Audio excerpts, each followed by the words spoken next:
pessoal, boa noite oficialmente. Eu sou o Thiago Alex Dreve, que tenho participado aí da FEBIC com o pessoal da organização em vários setores desde a primeira edição, mas hoje estamos aqui para falar de uma outra ação do IBIC tão importante quanto a FEBIC e que anda de braços dados com a FEBIC, que é a revista Sementes.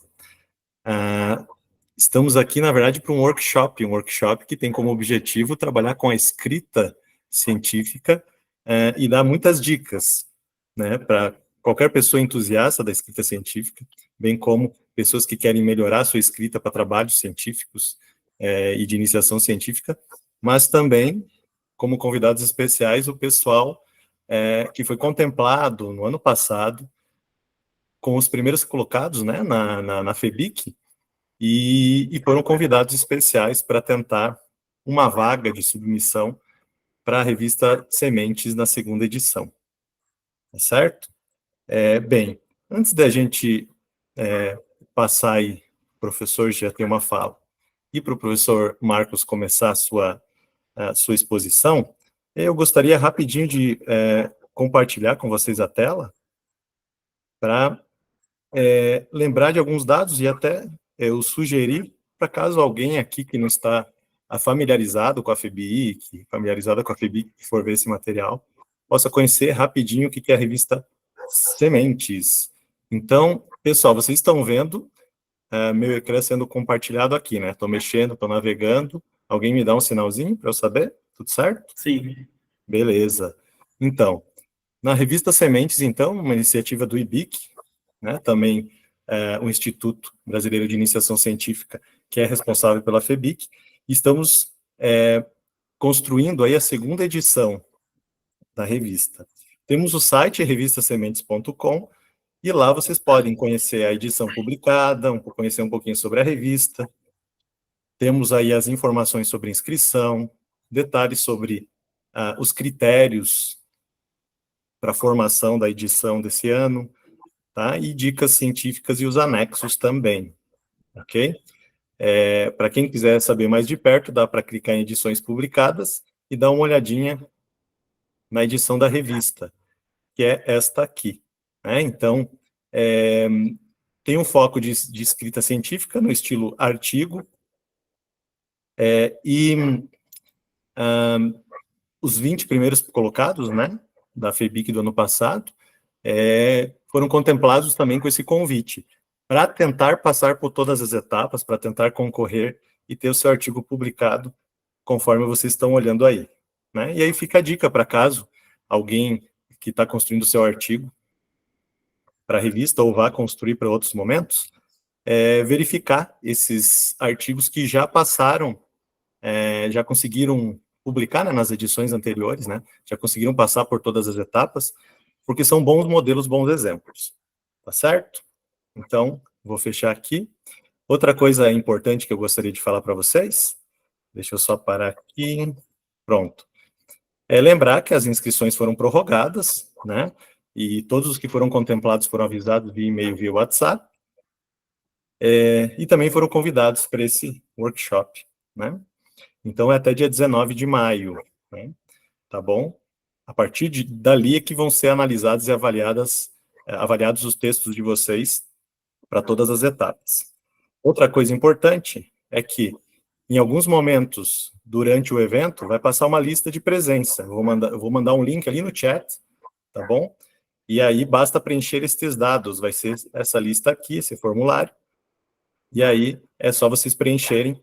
Só os que participaram dessa noite com a gente é que vão ganhar a certificação do IBIC, tá bom? Daí, assim que vocês confirmarem essa participação, é só vocês aguardarem. Em breve a gente envia para vocês, tá? A certificação. Repito, quem ver o vídeo depois vai poder pegar todas as dicas do professor Marcos, mas não vai ganhar certificação, tá bom? Eu acho que era isso da minha parte, até aqui. Deixa eu fechar aqui a telinha. Estou. E eu vou estar atento ali no chat também, tá, pessoal? Porque a gente vai ter dois momentos, né? Vamos ter um momento do workshop com o professor Marcos, em que ele vai passando as instruções, vocês vão mandando as dúvidas ali, e eu fico atento ali para, no finalzinho, a gente ter também um momento de trocas. Claro que é o professor Marcos que vai conduzir, se ele fazer isso de forma dialógica, né, abrir para questões durante o processo, mas vai ter um momentinho reservado depois. Acho que dei minhas explicações iniciais, tá? Todos sejam muito bem-vindos e muito bem-vindas, a gente está bem feliz aí com a presença de vocês. E também, antes de apresentarmos oficialmente o professor Marcos, temos que convidar o professor Jean, né? Idealizador da FEBIC, idealizador do IBIC, para também dar as boas-vindas oficialmente para vocês. Professor Jean, seja bem-vindo. Boa noite a todos, né? Como ele disse, eu só dou as ideias, né? O pessoal trabalha e faz daí, né? Eu sou o idealizador, aquele que dá ideia, né? Às vezes a gente chega numa reunião, ele já diz, não, vem com ideia nova, né? Ideias a gente tem bastante. Mas eu quero, nesse momento, primeiro, cumprimentar o professor Tiago, o professor Marcos, que estão à frente ali da revista Semente, um brilhante trabalho que estão fazendo, a professora Josefa também, né, que não está pelo menos não vi o nome dela ali, né, mas que também está à frente da revista Sementes, e parabenizar todos vocês que foram contemplados, né, com a possibilidade de publicarem um artigo nessa segunda edição da revista Sementes. É uma revista que está engatinhando ainda, né, a gente está só na segunda edição, mas que a gente procura fazer da melhor forma possível, né? E a gente pode dizer, eu não vou arriscar dizer que é a única, porque a gente não conhece esse Brasil que a gente tem todo, né? Mas é uma das únicas revistas do Brasil que publica artigos, por exemplo, de alunos do ensino médio, do ensino fundamental, né? Então, aproveitem essa oportunidade de publicarem, né? Porque eu sempre digo assim que uma pesquisa engavetada ela não serve para nada, né? Se ela não for divulgada, se ela não for compartilhada com outros cientistas, ela perde a sua essência de existir. Né? Era uma coisa que eu sempre colocava quando trabalhava com TCC na faculdade, né? Que não adianta você fazer um trabalho muito bonito em cima de um trabalho de conclusão de curso, né? Fazer toda aquela pesquisa, apresenta ali e não publica nenhum artigo, engaveta. Ou seja, fica só para ele e talvez para quem visitar a biblioteca da universidade, né? Não passa daí. Né? E se você publicar um artigo, isso vai para todas as partes possíveis, né? Então é isso aí. Eu desejo aí um bom workshop para vocês, professor Marcos, né? Seja muito bem-vindo, como sempre, né? Sempre dando as suas ideias inovadoras também para a gente. E é isso aí. Muito obrigado. Obrigado a você, professor Jean. E tenho certeza que continuaremos com muitas ações ainda da FEBIC e do IBIC, né? E a revista Sementes é só mais uma das sementes do IBIC, né? Tá bom? E agora, apresentando oficialmente o professor Marcos, né? O que vai ministrar, então, o professor que vai ministrar o workshop para a gente, preparou esse material aí tão rico. Seja bem-vindo, professor Marcos. Obrigado, Tiago. Bem-vindos a todos, né, que estão aí, ao professor Jean, que também veio nos acompanhar nesse início, obrigado. Tiago também, obrigado, né? E eu estou adentrando agora, né, como, vamos dizer assim, alguém mais próximo, né, do IBIC, porque da FIBIC nós já participávamos antes, a revista eu já acompanhei na sua primeira edição, então agora nós estamos somando, multiplicando, né, coisas boas, coisas novas, ideias, como o professor Jean falou, né? Então, bem-vindos a todos que estão aqui. Perfeito, professor Marcos. E mais uma vez, obrigado por estar com a gente aí nessa parceria, né, desde da última FEBIC, onde a gente já trocou várias figurinhas aí. Pessoal, então, vou deixar o professor Marcos, então, adentrar no workshop, tá? Eu vou estar ali no chat. E qualquer necessidade, professor Marcos, pode contar com a gente, dar um toque aí que a gente vai mediando aí o processo, tá bom? Tranquilo, obrigado, Tiago. Bom workshop a todos e todas. Obrigado. Gente, boa noite, então. Estou muito contente, muito feliz de estar aqui essa noite com vocês, oferecendo este workshop em nome da revista Sementes, da Revista Brasileira de Iniciação e Divulgação Científica, né, que é um oferecimento também do IBIC. Estou muito agradecido, né, por essa oportunidade de agora poder adentrar e fazer parte da família IBIC, FEBIC e da revista Sementes. Hoje nós vamos falar, então, só para vocês entenderem, dialogando com o professor Jean, com o Tiago, e principalmente a respeito da nova edição, né, que nós estamos aí preparando, estamos organizando, que vai contemplar os trabalhos daqueles estudantes que foram premiados na FEBIC de 2023. Nós estávamos dialogando e conversamos e sentimos a necessidade, então, de falar um pouquinho a respeito da escrita científica, da escrita de um artigo científico, né? Que é aquele documento textual, e vocês, então, vão submeter para a revista para ser publicado. Então, eu preparei esse workshop, que é a escrita científica, como instrumento para a construção da identidade de novos pesquisadores. Marcos, por que novos pesquisadores? Porque eu acredito que constantemente novos pesquisadores surgem em todo o mundo, em todo o planeta Terra. A partir do momento em que se tem uma curiosidade, e essa curiosidade faz alguém identificar uma problemática, um problema, e essa pessoa, então, objetiva algo e trabalha em busca deste objetivo para sanar aquele problema, ele está, então, desenvolvendo uma pesquisa. E é claro que algumas pesquisas são mais formais, outras mais informais, mas não deixa de ser pesquisa. Então, eu acredito que a gente precisa o quê? Que a gente precisa instruir, falar, guiar os nossos estudantes, principalmente, né, os nossos estudantes, no sentido de eles conhecerem a escrita científica, praticarem a escrita científica, moldando aí, construindo aí, então, a sua identidade como novos pesquisadores, novos cientistas dentro desse nosso país, ok? Eu já quero deixar claro que nós vamos disponibilizar o vídeo depois, né? Nós estamos gravando justamente para isso, para que outras pessoas tenham acesso, então, a esse vídeo. E nós, então, vamos disponibilizar os slides também, ok?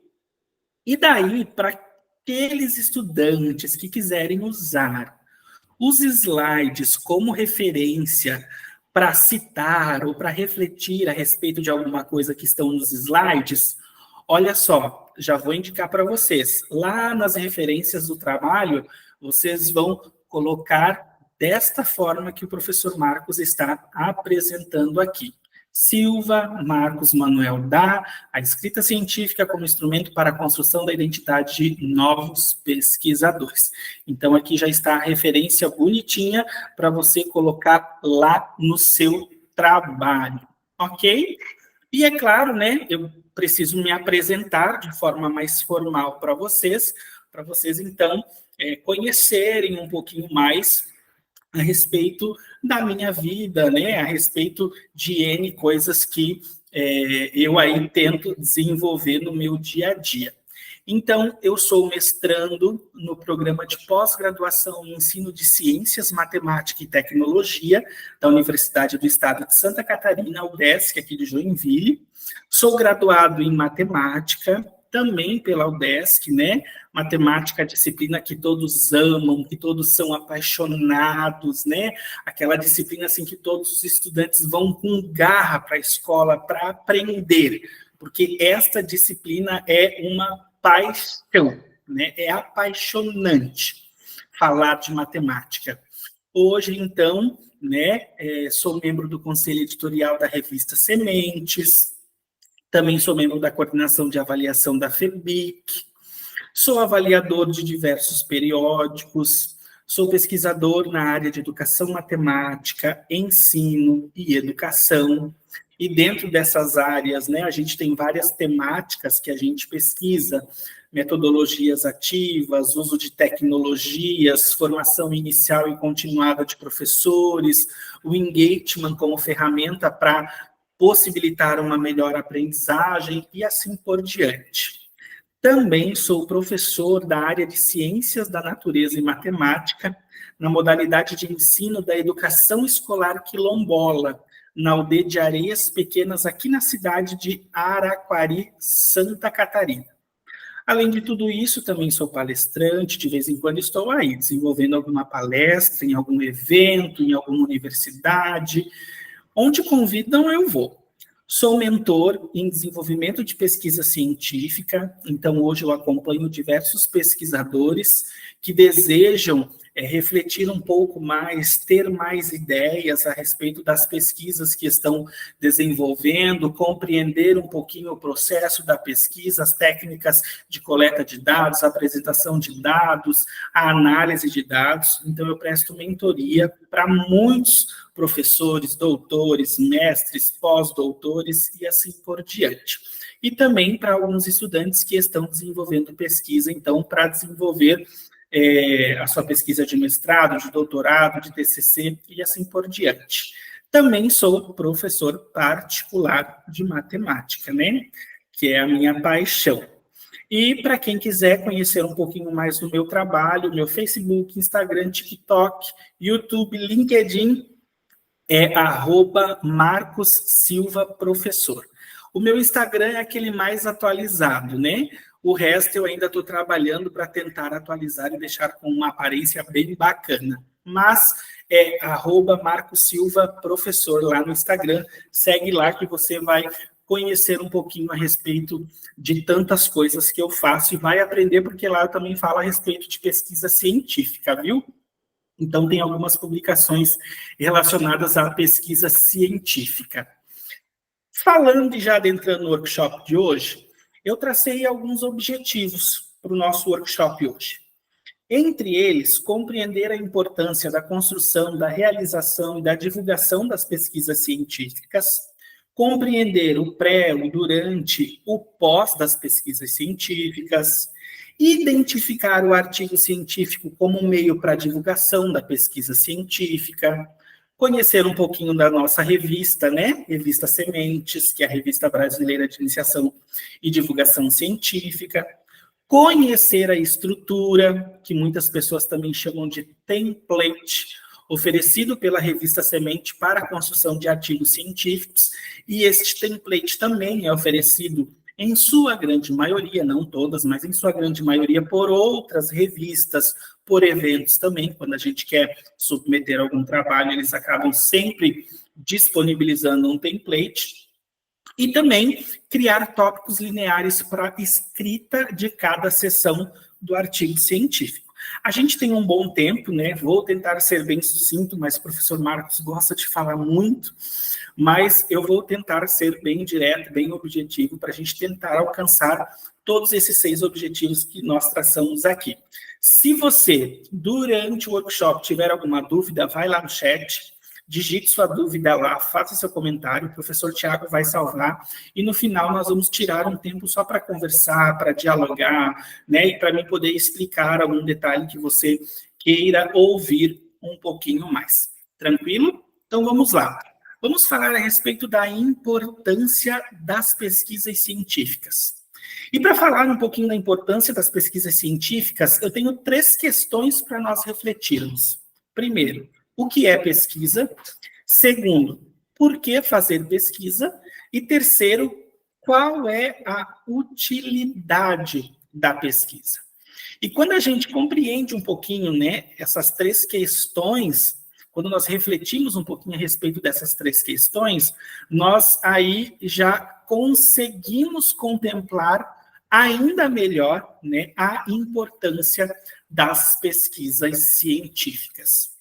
E daí, quando eu me pergunto o que é pesquisa, a gente pode responder como: pesquisa é o processo de construção de conhecimento, ok? Então, eu vou lá, eu vou pesquisar, eu vou ler, eu vou buscar informações de modo a construir um conhecimento. É pesquisa.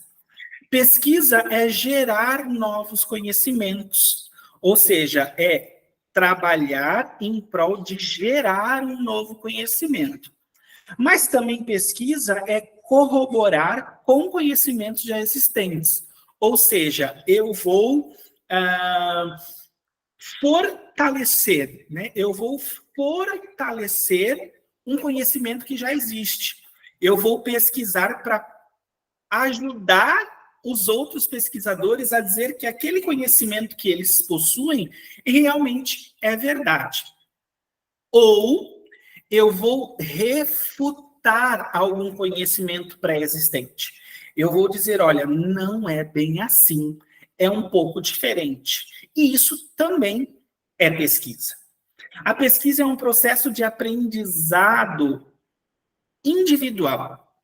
Essa aprendizagem do indivíduo, ela é realizada durante o percurso da pesquisa. Só que daí não é só do indivíduo, mas também é da sociedade que está ao seu redor e que se envolve junto com esse indivíduo durante o seu processo de pesquisa. Então, assim, isso são só 3 colocações, né? Pesquisa, a gente poderia falar muito mais a respeito do que é pesquisa. Mas, fortemente, eu trago isso para vocês, né? É a construção de novos conhecimentos, é corroborar com conhecimentos já existentes ou ainda refutar conhecimentos pré-existentes. Por que fazer pesquisa? A gente se pergunta, né? Meu Deus, por que fazer pesquisa? Bom, uma das questões é para realizar novas descobertas. É para construir novos conhecimentos. Ok? Então, por que eu pesquiso? Para gerar novos conhecimentos. Para corroborar com os conhecimentos já existentes, né? Ou dizer que aqueles conhecimentos que já existem não são bem assim. Já são ultrapassados, precisam de atualizações. Então, fazer pesquisa é para isso. E procurar respostas, né, a perguntas que ainda não foram respondidas. Ou que as suas respostas se caracterizam como respostas incompletas, insatisfeitas, inadequadas, que não atendem um público, mas atendem o outro, né? Então, fazer pesquisa é justamente isso, é buscar respostas. Eu tenho dúvidas, eu tenho perguntas, eu tenho questionamentos, o que eu vou fazer? Eu vou buscar respostas por meio da pesquisa científica. E a última pergunta, né? Qual a utilidade da pesquisa? Nossa, por que por que fazer pesquisa? E daí, para que ela serve? Para responder dúvidas. Para diminuir dúvidas, ok? Para o surgimento e a construção de novas informações para o futuro.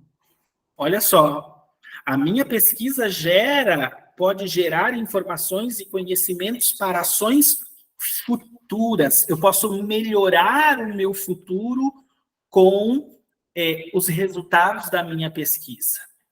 E daí, uma das coisas que eu mais amo, que eu mais sou apaixonado, é dizer que a utilidade da pesquisa é mudança, é transformação de uma realidade.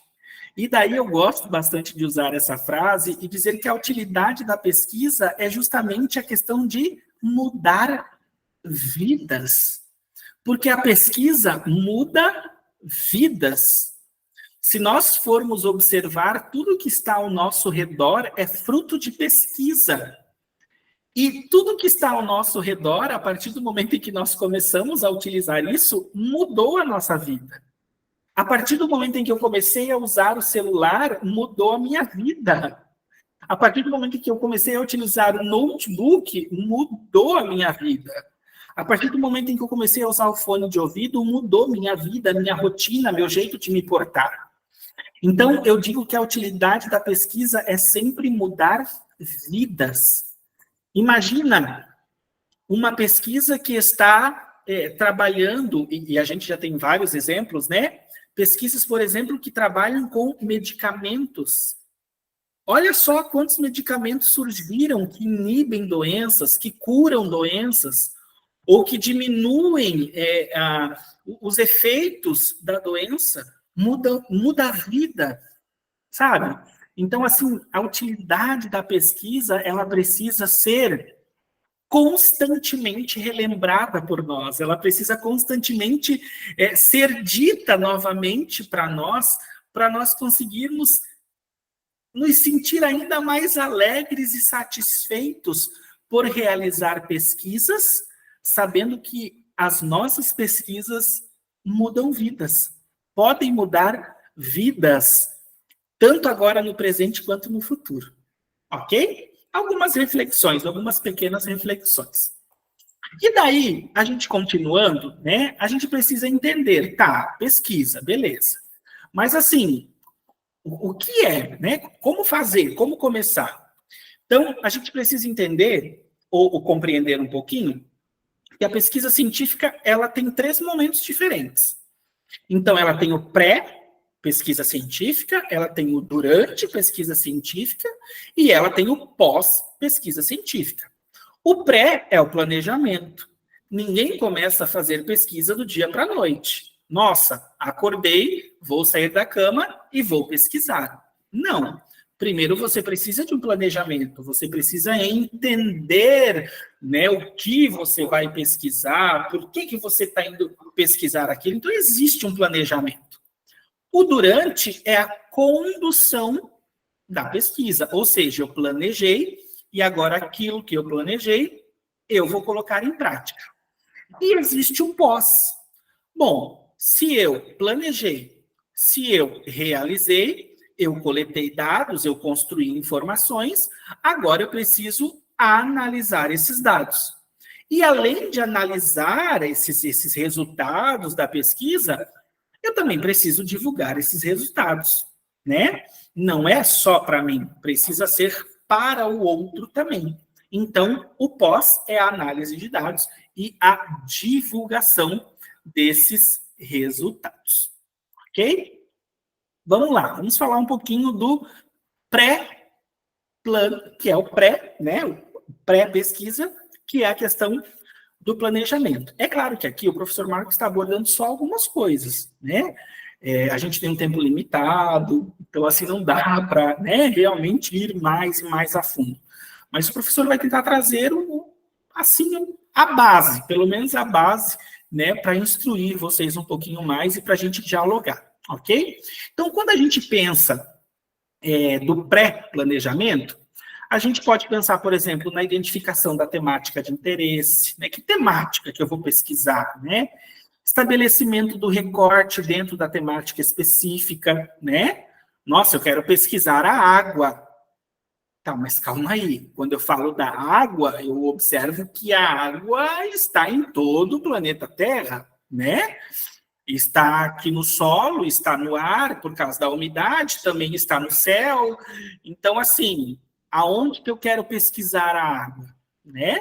Eu preciso de um recorte dessa minha temática. Não, eu quero estudar a água que é utilizada na minha cidade, que é distribuída na minha cidade para consumo. Opa, eu fiz o recorte da temática desejada, né? Identificação da situação problema, né? Ou da lacuna, certo? Dentro da temática, né? Então, assim, que situação problema que eu vou levantar para pesquisar? Né? Qual é a minha pergunta? Qual é a pergunta que vai guiar a minha pesquisa? Né? A questão, problema que a gente diz, a gente precisa identificar, né? A gente precisa estabelecer os objetivos, o objetivo geral, os objetivos específicos, a gente precisa estabelecer a metodologia e os métodos científicos, né?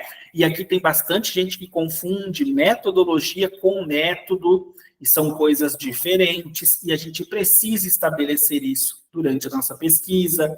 A gente precisa estabelecer o corpus analítico investigativo. Marcos, o que é isso? É aquilo que eu vou pesquisar, né? Quais são os envolvidos na minha pesquisa? O que realmente eu vou analisar? Eu vou coletar dados de quem? Então, a gente precisa estabelecer isso, né? Aqui eu não coloquei, mas eu vi que alguém ali colocou no chat, né? A gente precisa criar hipóteses e pesquisar para ver se essa nossa hipótese está ou não correta, se nós podemos confirmar a nossa hipótese ou se a gente não vai conseguir confirmar a nossa hipótese, né, para proposição da solução deste problema, ou se a gente vai conseguir alcançar ou confirmar parcialmente a nossa hipótese. Então, a gente precisa levantar tudo isso no planejamento, né? E a gente acaba, vamos dizer assim, reunindo todas essas informações quando a gente constrói um projeto de pesquisa, né? Um plano de pesquisa, um projeto de pesquisa. Então, a gente precisa estabelecer isso. Por que, Marcos, que a gente precisa estabelecer isso? Porque na pesquisa científica, a gente não pode ficar voltando todos os momentos. Ah, deu uma coisa errada, vou começar do começo. Ah, deu outra coisa errada, vou começar do começo. Não, a gente não pode. A gente estabelece a metodologia científica e os métodos e vai até o final. Marcos, mas deu um resultado que eu não queria, deu um resultado negativo. Não tem problema nenhum, porque resultado negativo também é bom. Só vai mostrar para outros pesquisadores que aquela ação que foi feita não trouxe resultado. E isso vai fazer ou você ou novos pesquisadores que desejam pesquisar aquilo que você fez e não seguir aquele caminho que você apresentou e que não deu resultados. Então, quando a gente apresenta uma pesquisa e que essa pesquisa também não tem resultados satisfatórios, também é bom para a comunidade científica, é muito importante também. Então, a gente não pode pensar que se der um resultado negativo, eu vou parar e vou voltar. Ah, deu um resultado negativo, eu vou... Não, gente, não é assim, certo? Então, eu preciso apresentar esse resultado negativo também. Então, quando a gente cria esse projeto de pesquisa, que a gente estabelece o planejamento, a gente precisa seguir este planejamento até o final da pesquisa. É claro que a gente pode fazer adaptações, atualizações, né? Talvez tomar um caminho diferente e a gente sempre vai deixar bem claro, né? Lá nas atualizações do nosso projeto de pesquisa, do nosso plano de pesquisa, que diante de tal resultado, nós seguimos avante, mas por outro caminho. Não começar de novo, mas seguir avante com novas decisões, com novos olhares, com novas ações e assim por diante. Ok? Durante a condução. Bom, agora eu já planejei, agora eu vou colocar em prática aquilo que eu planejei, né? Então, realizar as ações estabelecidas no planejamento. Então, aquilo que eu estabeleci no planejamento, agora eu vou fazer. Durante a nossa pesquisa, a gente precisa, e é muito importante, né? Realizar anotações, realizar observações, reflexões, apontamentos, né? A gente precisa ter ali o nosso diário de bordo sempre conosco para fazer as nossas observações, os nossos apontamentos, as nossas reflexões a respeito daquilo que nós estamos fazendo, a respeito dos resultados, a respeito de uma ação que não deu bem certo como a gente esperava. Então, escrever essas informações é muito importante. Nós precisamos realizar a coleta de dados da melhor forma possível. Realizar uma coleta de dados muito organizada. Então, conforme nós formos, né, fazendo, conforme nós formos construindo aquilo e formos tendo resultados, formos tendo dados, a gente precisa registrar esses dados. A gente precisa anotar em algum lugar esses dados e de forma muito bem explicada, muito bem detalhada. A gente precisa apontar as justificativas, né, caso seja necessário realizar as mudanças nos métodos, como eu falei antes, né, a gente pode realizar a mudança, mas não é voltar e começar de novo, é daquele momento seguir avante com as mudanças que foram estabelecidas, né? Então a gente precisa apontar essa justificativa, né? Diante do resultado, a gente percebeu que o método que nós estávamos utilizando não deu certo, então nós vamos partir para a utilização de um novo método, né? E vamos continuar a pesquisa com esse novo método. Então a gente precisa justificar, ok? E registrar tudo que é feito, né? De forma sempre muito detalhada e organizada. E daí a gente tem o pós, né? O pós-pesquisa. Bom, a gente finalizou nossa pesquisa, a gente registrou tudo, a gente coletou os dados, beleza. E agora? Bom, agora a gente vai organizar esses dados coletados. E daí a gente precisa pensar, né? Como que eu vou organizar esses dados? Eu vou descrever esses dados, eu vou apresentar eles em tabelas, em quadros, em gráficos. Como que eu vou organizar os dados que eu coletei? Ok? Depois de organizar esses dados, né, bem bonitinho e tudo mais, eu preciso, então, realizar a análise desses dados. Ir lá no planejamento, buscar a técnica que nós falamos que nós íamos utilizar, né, e analisar esses dados. E se acontecer alguma coisa e nós observarmos que aquela técnica de análise não atende, a gente pode substituir a técnica de análise e justificar e dizer que, diante dos dados que a gente identificou, como pesquisador, né, nós podemos apontar que existe uma técnica para melhor analisar aqueles dados. Então, como pesquisadores, né, a gente, como pesquisador, pode, então, fazer essa observação, fazer essa atualização, sempre apontando que, diante do resultado que a gente tem, nós, como pesquisadores, optamos por um teste que atende melhor a análise dos dados que a gente deseja, certo? E daí, depois que a gente analisar os dados, que a gente tiver a análise, show de bola. Então, assim, já planejei, já conduzi, já apresentei os dados, já analisei os dados. Beleza, e agora? Agora a gente precisa estabelecer em qual meio de divulgação nós queremos apresentar os resultados da nossa pesquisa científica, né? Ou como, ou qual meio que é, né? Então, assim, se eu estou falando de um aluno de graduação, ele vai fazer lá o seu TCC, então ele vai pesquisar e vai construir o seu TCC, como o professor Jean já comentou, e o TCC dele vai estar lá na biblioteca da universidade dele, né? Lá é o meio em que ele vai divulgar, beleza? Se for uma dissertação e uma tese, da mesma forma. Mas se nós escrevermos um relatório, um resumo, né? É para entregar para o departamento, ok. Daí a gente questiona, né? Será que vai ser divulgado? Será que vai ter uma abrangência grande, sim ou não? E daí o que a gente faz? A gente parte, então, para um pensamento de pegar a nossa pesquisa e dela gerar um artigo científico. Então, a gente acaba estabelecendo como meio de divulgação dos resultados da nossa pesquisa um artigo científico, que pode ser publicado em diversos meios, certo? E daí, logo em seguida, estabelecer qual tipo de documento que irá apresentar a pesquisa científica realizada, né? Então, no nosso caso, o artigo científico e o meio de divulgação, né? Qual é o meio de divulgação que eu quero? Pode ser uma revista, pode ser um evento, pode ser um livro, né? Como capítulo de livro, nós aqui, por exemplo, falamos da Feira Brasileira de Iniciação Científica. Então, a gente pega o nosso artigo, aqueles que estão lá na fase final que vão para a feira, pega a sua pesquisa e escreve no formato de um artigo científico. E aqui na revista Sementes é a mesma coisa, né? Nós estamos, então, escrevendo no formato de um artigo científico. Ok? Tranquilo? Vamos seguir avante.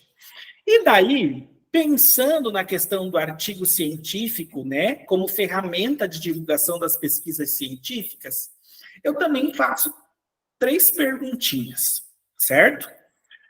O que é um artigo científico, né? Onde são publicados E qual a importância dos artigos científicos? Então, primeiro, o que é um artigo científico? Um artigo científico, ele é uma produção textual.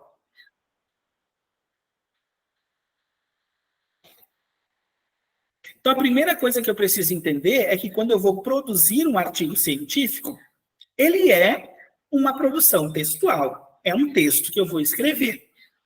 E esse texto, então, vai apresentar os principais resultados da minha pesquisa. A gente precisa entender que, às vezes, em um artigo científico, a gente não vai conseguir apresentar todos os resultados da nossa pesquisa. Então, a gente sempre diz no mundo científico, né, que a gente vai fazer um recorte da nossa pesquisa. A gente vai identificar quais dados nós vamos utilizar para a construção de um artigo.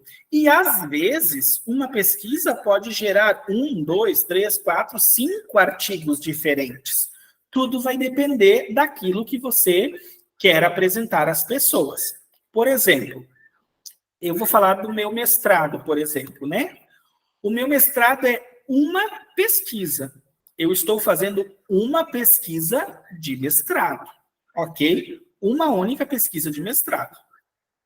A minha dissertação, ela vai ficar em média ali com umas 200 páginas. Então, a gente não tem como escrever um artigo de 200 páginas. Então, eu fui fazendo recortes da minha pesquisa. E daí, estes recortes, eu vou falar para vocês só daqueles artigos que eu já fiz. Os recortes que eu já fiz me renderam 4 artigos da minha pesquisa de mestrado. Então, de uma única pesquisa, eu já tenho pronto 4 artigos. Destes 4 artigos, alguns publicados e alguns em processo de avaliação nas revistas. Mas eu também estou construindo mais 5 artigos da minha única pesquisa de mestrado. Então, olha quantas coisas. Marcos, mas como assim? Gente, até na minha pesquisa de mestrado, tem muita coisa que eu não vou conseguir colocar na minha dissertação. E eu não quero engavetar. Então, o que eu vou fazer? Vou escrever artigos científicos. Certo?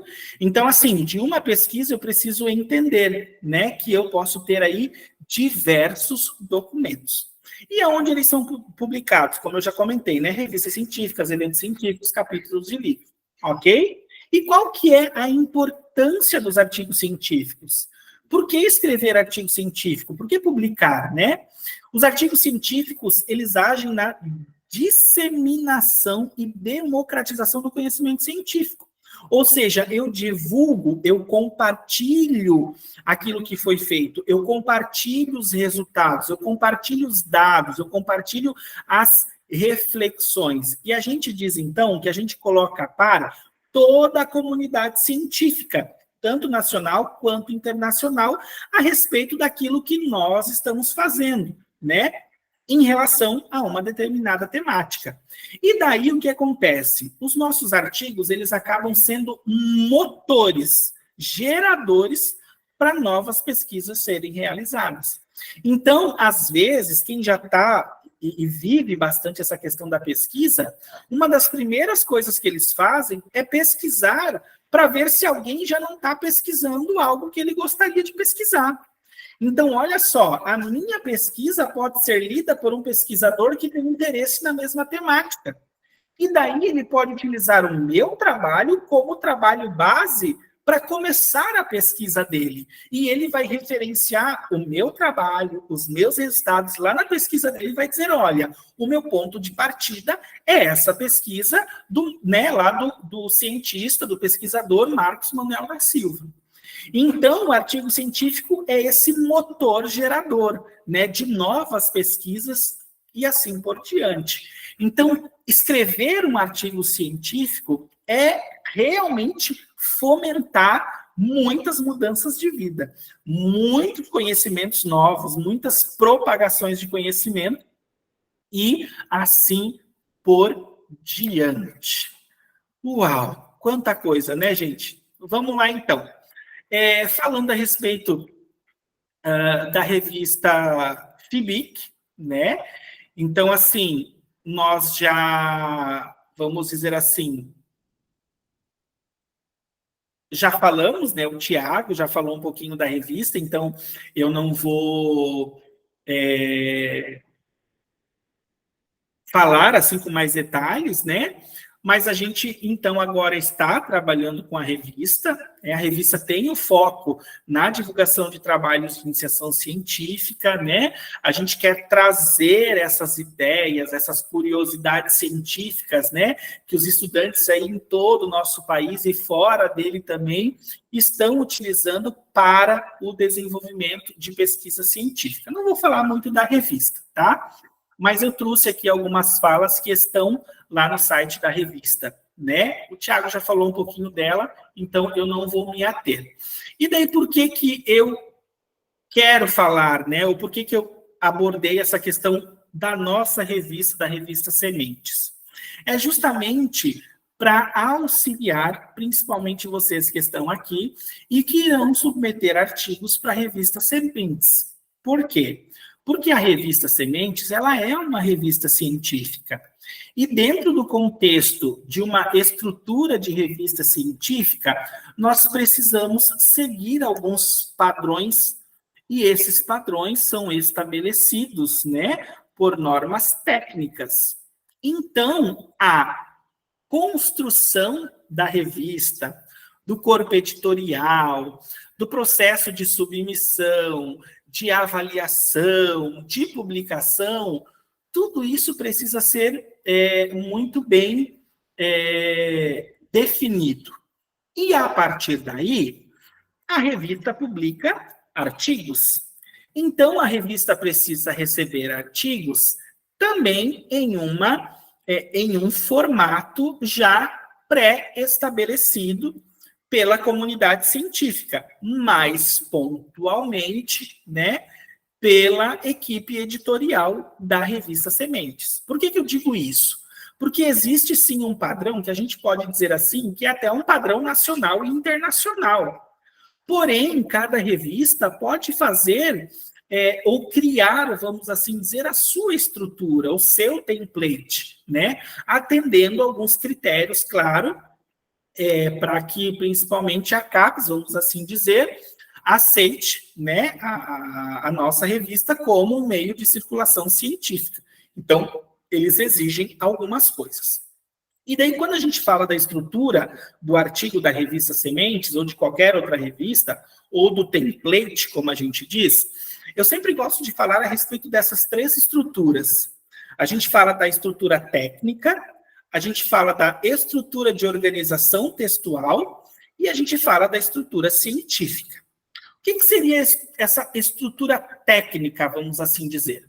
Essa estrutura técnica são questões relacionadas ao documento, né, que nós estamos trabalhando. Então, o nosso documento é o Word, né?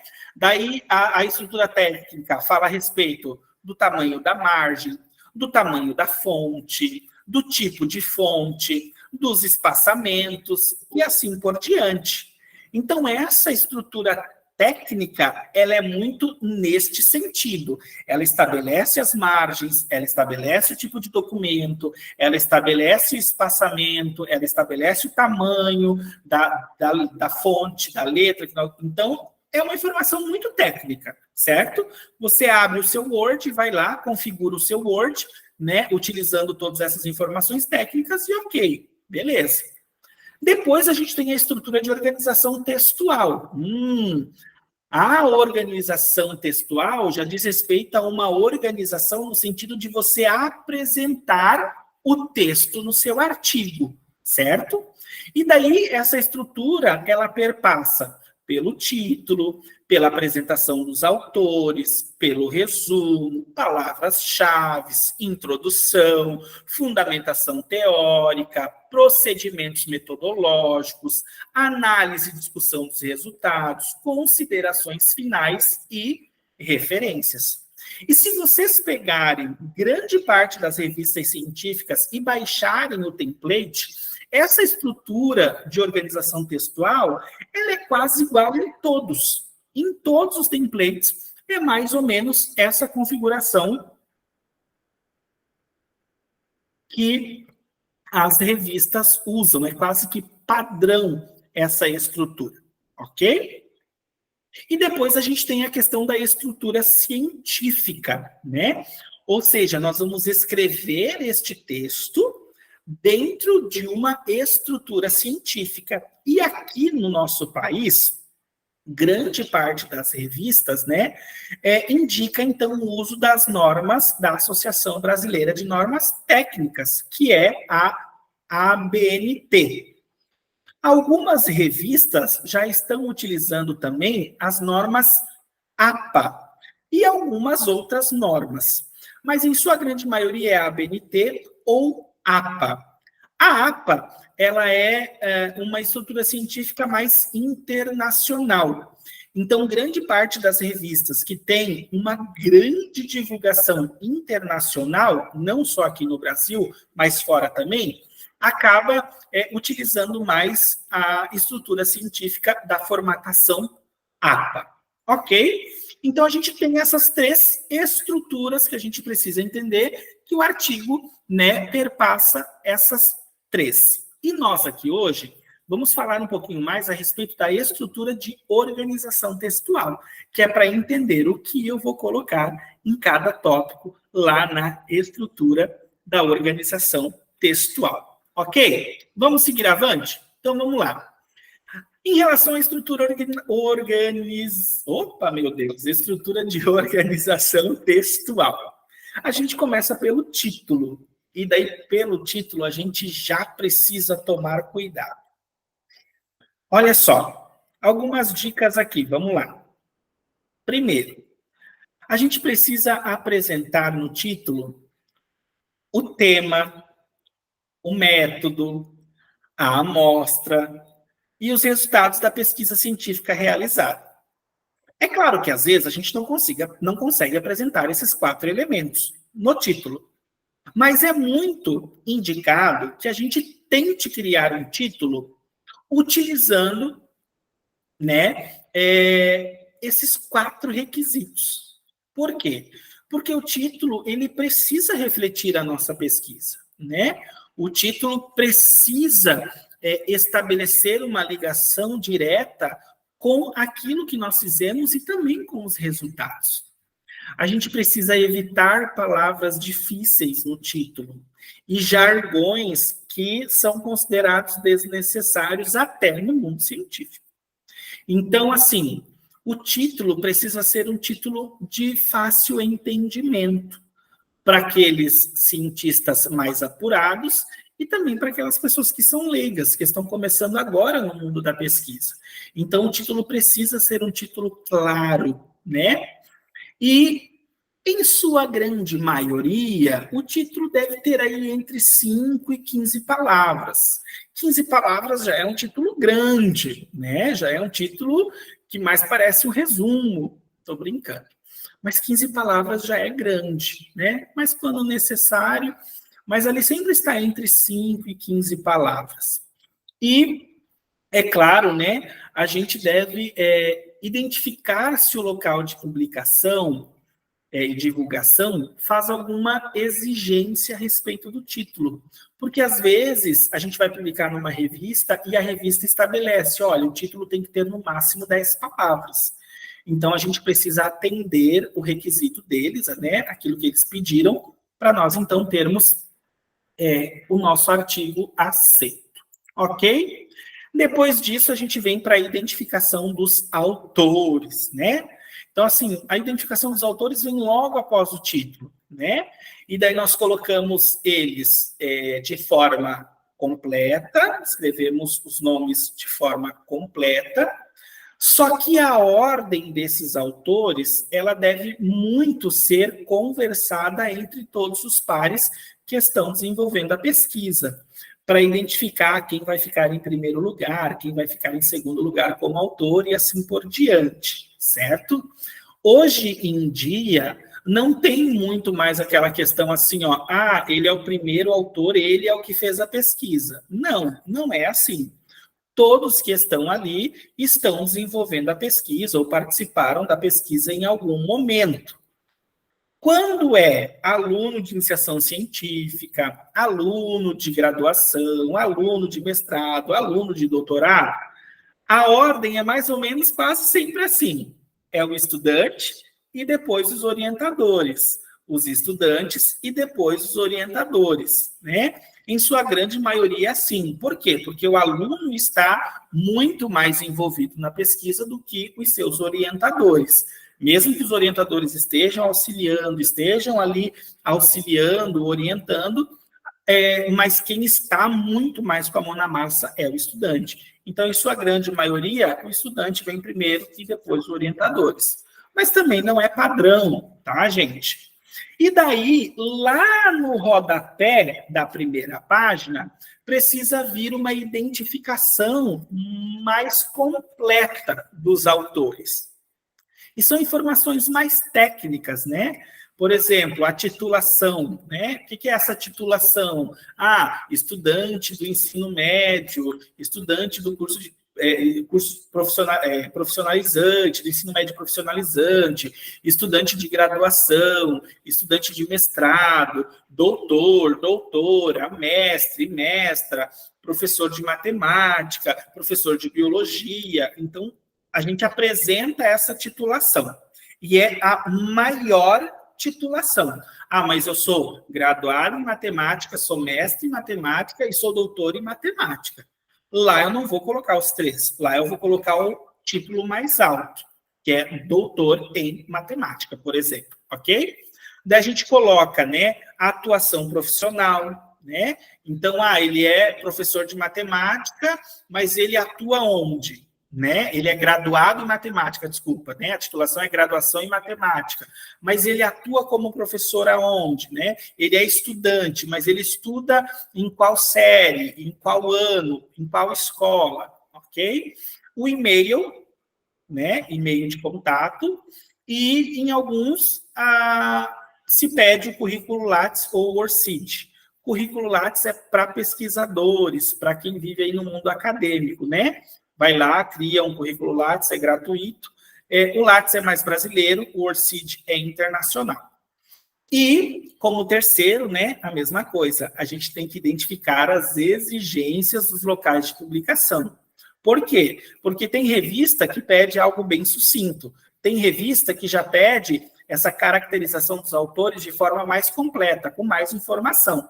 Então, a gente tem que ficar ligado para identificar o que eles pedem quando a gente vai lá e coloca a nota de rodapé. Tranquilo? Para identificar esses autores. Daí a gente vai para o resumo. Show de bola. Então, olha só, o resumo, né? A primeira coisa que a gente tem que fazer, que agora que eu percebi que eu coloquei 2 vezes no slide, olha só que legal. A gente tem que identificar a formatação exigida nos locais que a gente vai publicar o nosso artigo, tá? Em que sentido? Aqui é principalmente no tamanho da fonte, no espaçamento, ok? O texto a gente usa o tamanho de fonte, por exemplo, 12 em sua grande maioria, mas tem revista que pede que o resumo esteja em tamanho 10, com espaçamento simples. E lá no texto, espaçamento de 1,5. Então, a gente tem que identificar primeiro o que essa revista está falando do resumo, que formato, qual tamanho de fonte, qual espaçamento que essa revista está pedindo, ok? No resumo, a gente precisa apresentar uma síntese do artigo que a gente está escrevendo.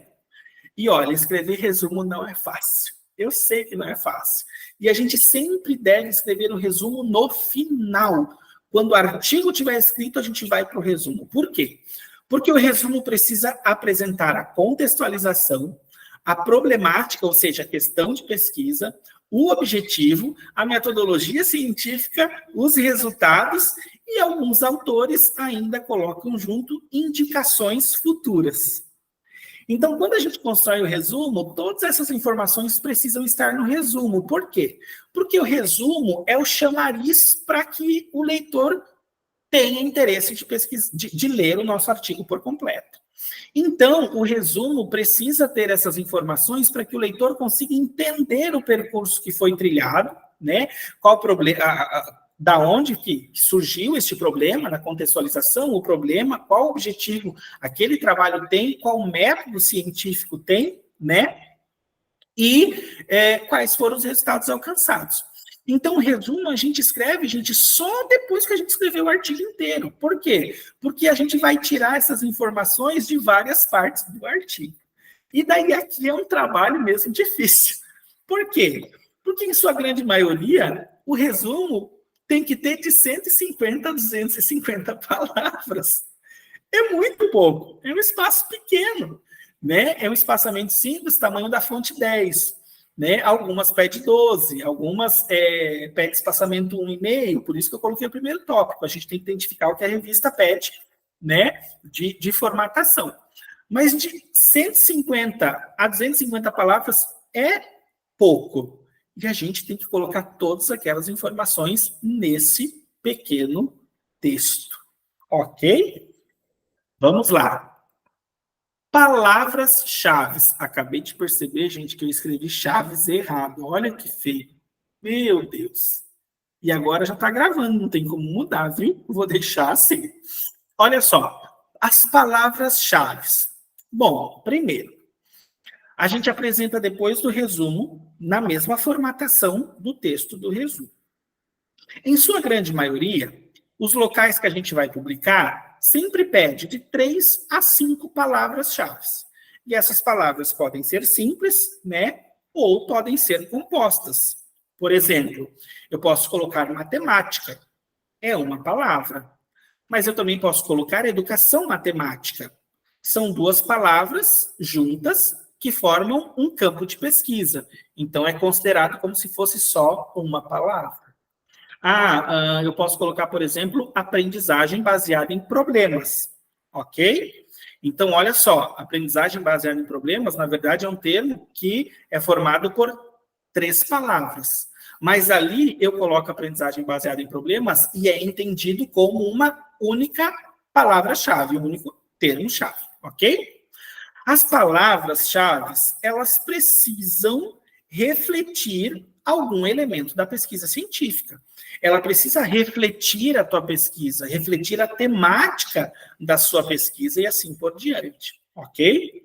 E mesmo assim, em relação às palavras-chave, a gente tem que identificar para ver o que a revista pede para nós, né? Aquela revista que a gente vai publicar, qual a instrução que ela dá a respeito da construção dessas palavras-chave, ok? Só voltando no resumo, existem revistas, por exemplo, que pedem um resumo não só em português, e as palavras-chave também não só em português, mas em inglês também. Então, eu vou escrever o resumo e as palavras-chave em português, que é o idioma nativo, e também no idioma inglês. E ainda tem revistas científicas que pedem 3 idiomas, português, inglês e espanhol. Então, eu tenho que conhecer a revista e identificar o que a revista exige, ok? E a gente vai para a construção da introdução, então. E daí aqui, gente, a gente precisa realmente assim, prestar bastante atenção nessa construção da introdução. Por quê? Porque a introdução é uma apresentação daquilo que nós vamos trabalhar, né? É uma fala inicial da temática de pesquisa, daquilo que nós vamos desenvolver, daquilo que nós escolhemos para trabalhar. Em sua grande maioria, eu trouxe aqui um pensamento linear. Marcos, como assim? É um pensamento que eu utilizo para escrever os meus artigos. E se você analisar e pegar artigos científicos e começar a ler, você vai perceber que grande parte deles segue esta linha de raciocínio quando você lê a introdução. Então, o que a gente tem, né? A gente precisa entender que é a apresentação inicial da nossa pesquisa. E daí essa introdução, ela contém o quê? Ela contém a contextualização da nossa temática. E junto com a contextualização, ela acaba apresentando uma justificativa do porquê nós escolhemos aquela temática. Essa contextualização, ela pode ser macro, ou seja, pode ser grande, ou também eu posso fazer essa contextualização micro, posso fazer ela mais pontual, mais focada. E daí isso é uma característica de cada pesquisador, ok? Então não é obrigado a fazer macro e também não é obrigado a fazer micro. É você que vai entender a pesquisa que você tem e identificar se é melhor pegar algo maior e ir afunilando, no sentido de eu começo do grande e venho trazendo até o meu problema pontual, ou eu já começo a falar mais pontualmente daquilo que eu quero abordar, do meu problema. Então, é uma escolha, ok? E daí, essa contextualização justificativa, eu vou escrevendo e eu vou criando um link com a apresentação da problemática. Então, aqui eu vou apresentar o meu problema, vou apresentar de forma clara. O leitor precisa entender qual é o meu problema. E, em sua grande maioria, a gente fala um pouquinho e apresenta uma questão norteadora, uma pergunta de pesquisa, uma pergunta problemática que a gente chama, né? Então, a gente apresenta essa pergunta que é o ponto inicial. E é essa pergunta que nós queremos responder, né, com os resultados finais, com as considerações finais. Linkando a esta problemática, a esta questão de pesquisa, né, a essa pergunta de pesquisa, nós criamos o objetivo geral e os objetivos específicos. E daí aqui a gente encontra uma falha muito grande. Em que sentido? O objetivo geral deve ser construído com base na pergunta de pesquisa, na pergunta problemática, na problemática do nosso trabalho. Então, o objetivo deve ser responder aquela pergunta. Então, eu preciso criar um objetivo de modo que eu solucione o problema que eu apresentei. A criação do meu objetivo geral deve ser criado de modo a responder à pergunta problemática, ok? Então, a gente precisa pensar neste sentido. E daí a gente pode colocar, então, a questão dos objetivos específicos também. Apresentou o geral e logo em seguida os específicos. E também, né, identificar as exigências das revistas, identificar se elas apontam alguma coisa para ter na introdução, para nós atendermos, então, né, aquilo que a revista está solicitando. Ok? Gente, ó, qualquer pergunta, pode colocar lá no grupo, tá? E daí depois o Thiago vai passar para mim e nós vamos dialogar no finalzinho. Daqui a pouco nós já estamos aí quase encerrando. É bastante coisa, né? Vamos lá, então. Depois da introdução, vem a fundamentação teórica. E aqui, gente, tem muita gente que comete erros gravíssimos aqui. Sabe por quê? Porque aqui na fundamentação teórica não é um achismo. Não é eu escrever o que eu acho, o que eu penso, de forma nenhuma. A fundamentação teórica é o aprofundamento teórico daquilo que eu estou pesquisando, das temáticas que eu estou pesquisando, dos itens que eu estou pesquisando, ok? É a apresentação das definições, das terminologias, da abrangência, do contexto histórico daquela temática que eu estou apresentando no artigo. A fundamentação teórica é a apresentação e o diálogo com publicações já realizadas. Ou seja, a gente vai utilizar fontes, utilizar outras pesquisas para escrever a nossa fundamentação teórica. A fundamentação teórica, ela precisa ser um diálogo, uma conversa entre eu, que estou escrevendo, eu, pesquisador, com vários outros pesquisadores que já publicaram. Então, eu vou lá e pego uma parte do artigo dele, não como plágio, mas sim uma parte que eu acho importante, e daí eu vou colocar no meu texto e eu vou referenciar aquele autor, a página que eu peguei aquela parte, se for uma citação direta, se for indireta, é uma reflexão minha usando aquela frase e eu coloco a referência do mesmo jeito, mas tem que ser um diálogo entre eu, pesquisador, e esses autores que também já escreveram sobre a minha temática, certo? E daí, essa conversa tem que ser no sentido de aprofundar aquilo que eu estou falando, né? Então, se, por exemplo, assim, ó, vou falar um pouquinho da minha pesquisa, por exemplo, né? Estou falando, por exemplo, a respeito das metodologias ativas, né?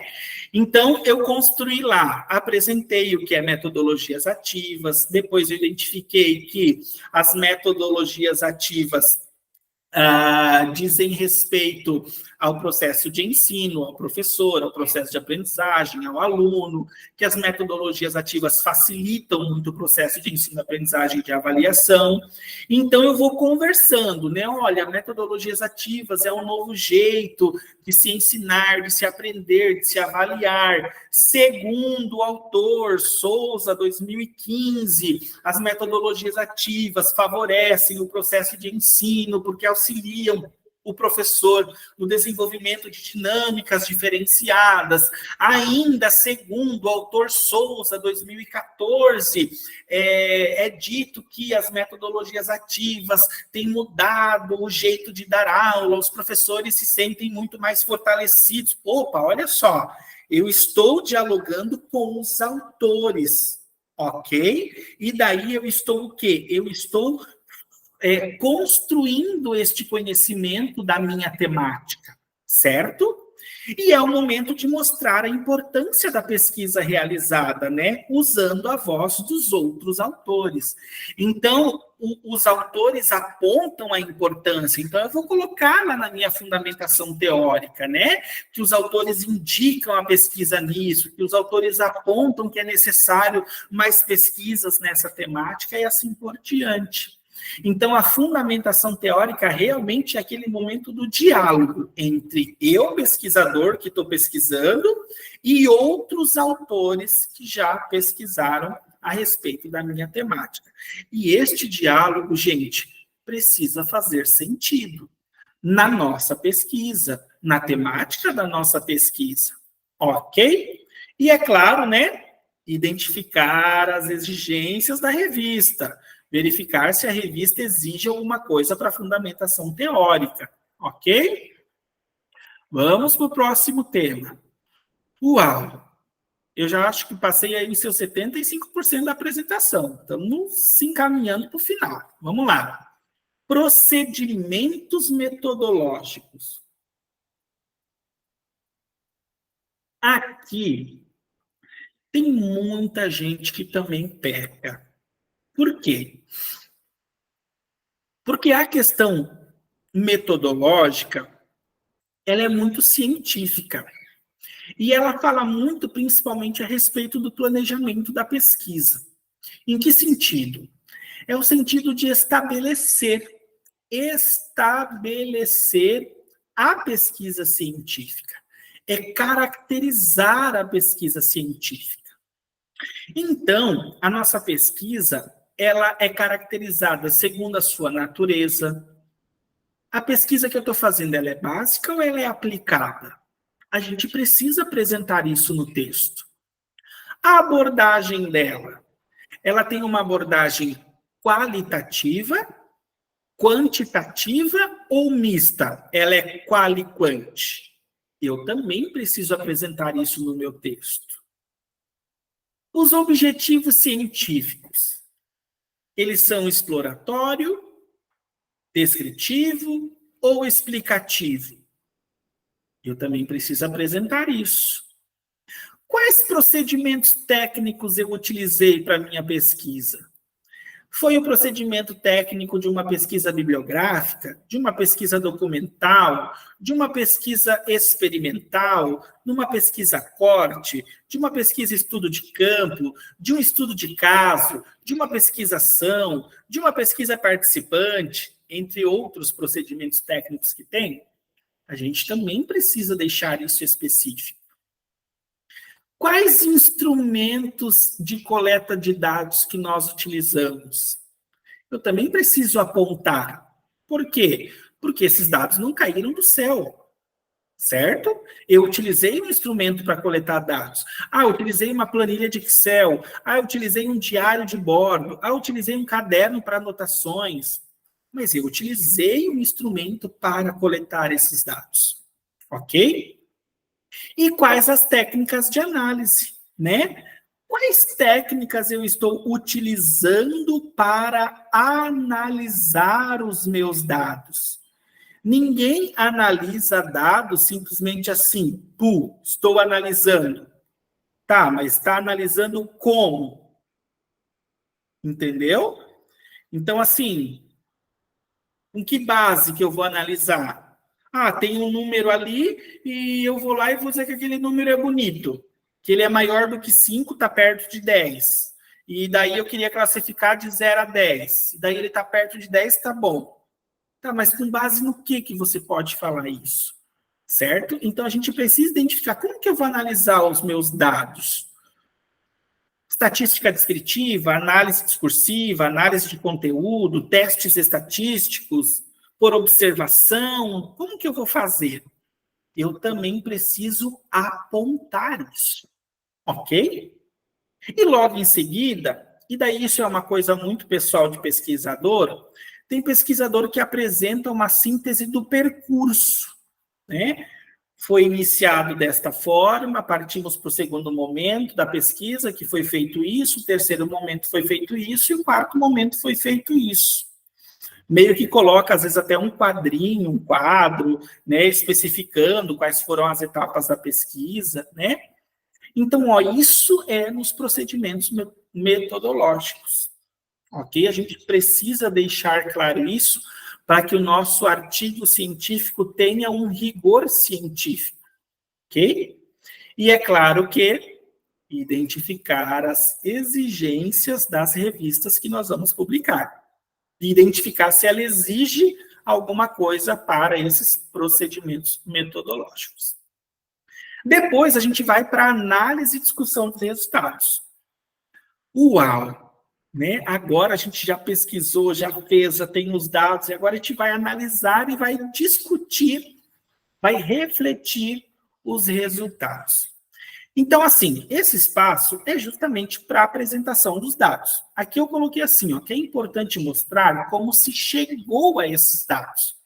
Pode ser criada uma subseção, por exemplo. Eu posso lá colocar análise e discussão dos resultados.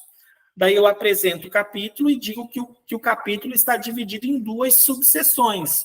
A primeira subseção é o procedimento de coleta de dados e a apresentação dos dados, de coleta, e a outra seção é a apresentação dos dados, certo? Então, a gente pode fazer isso, pode dividir em 2 subseções, ou pode escrever num texto corrido, mas a gente precisa apontar e identificar como que eu cheguei nisso. Eu não posso simplesmente chegar lá no meu texto e colocar, olha, os dados que eu tenho são dados que eu coletei na observação em relação ao nível da chuva. Coloquei uma tabela. Mas calma aí. Como que eu cheguei nesses resultados? Como que o pesquisador chegou nesses resultados? Então, é muito importante descrever este processo. Como que essa coleta de dados aconteceu? Com base no que essa coleta de dados aconteceu?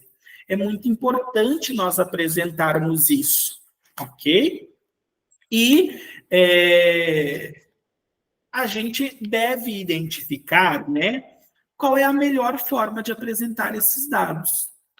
Então, eu vou apresentar esses dados de forma discursiva, eu vou descrever estes dados, eu vou apresentar esses dados em quadros, em tabelas, em gráficos, em imagens, em fotos, né? De que forma vai ser mais entendível esses dados?